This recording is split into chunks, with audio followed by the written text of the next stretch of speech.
This tractor's in for an oil cooler repair. It's happened to mid-harvest last year, so it's time to get things fixed up, and it'll be pulling the harrows this year. Producers are aiming for early to mid-May to get going on seeding season. For Devon Walker, the ground is still soft and muddy, but the eternal optimism of farmers allows for a get-her-done attitude. We're seeding faba beans and peas, and then hard red wheat and CPS wheat and canola, and then oats, and probably seed in that order. The troubles with China is just one of the issues as producers decide if they will grow less canola.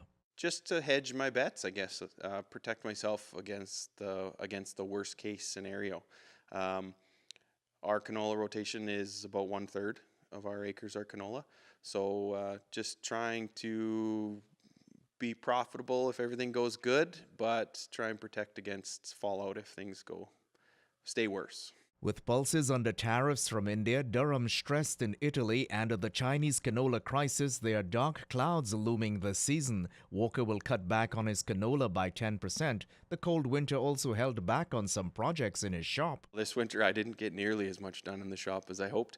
A lot of the machines, just because it's been so cold, don't like to start them when it's that cold. A lot of them are hydraulically driven and things like that, so they're just best left until when it's warmer out. So here's another part of the food story. Every spring, producers get just a little antsy to get seed in the ground. The snow has just begun to melt off, but one part of the process is getting to find out exactly what the soil temperature is. Well, looks like the soil is still very cold, 16 degrees Fahrenheit with my laser thermometer.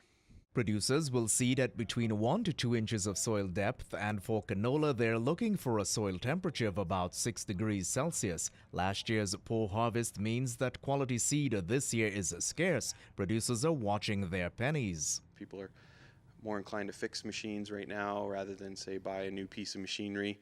We're seeing everybody just kind of stick into a bit of a holding pattern. In the north part of the province, in Saskatchewan here, we've had wet years, and we've had to spend a lot of money on grain drying and things like that. So, and in southern parts of the province, it's been dry, so we've seen a reduction in yields and so on. So auction sales have been fairly soft, and prices have been a little soft this spring that I've noticed so far. For the non-farmer, staying optimistic and seeding crops anyway is a tough ask. Take the knowledge you have and make the best decision for that day, and have some confidence in yourself that you did what was best as far as rotation planning, as far as equipment purchases, as far as input planning.